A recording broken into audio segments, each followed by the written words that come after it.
शिकारपुर जिले की पुलिस नफरी जो कोटशाहू थाने वेठो कचेरे इलाके में टारगेटेड ऑपरेशन दौरान धोखे से अगवा कयल बिन पुलिस एहलकारन के बाजियाब कराए वरतो है। इन हवाले से वधीक तफसील लई रहा है खानपुर में CN news show reporter Ali Anwar पहवार।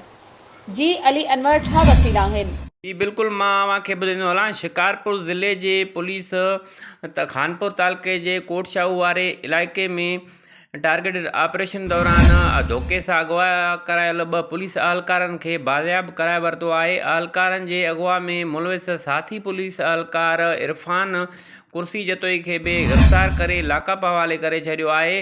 Police अहलकार Sadiq Malik ऐं इमदाद अली सुमरो खे हथियारबंद हिकु ॾींहुं अॻु खानपुर थाणे जी हद 10 माइल पुलिस चौकी तां अगवा करे विया हुआ। SSP शिकारपुर इरफान अली समो ॿुधायो आहे त पुलिस अहलकार इरफान जतोई ॾोयारी गैंग सां गॾिजी साथी अहलकारनि खे धोखे सां अगवा करायो हो।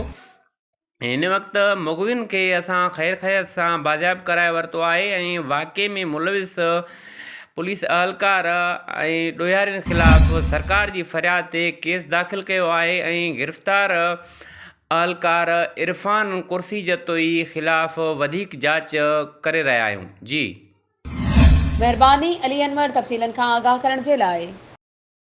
वधीक ख़बरों ऐं अपडेट्स जे लाइ असांजे चैनल खे सब्सक्राइब कयो ऐं हाँ, बेल आइकन खे प्रेस करण न विसारिजो त जीअं असांजी हर नई अचण वारी वीडियो तव्हां ताईं पहुची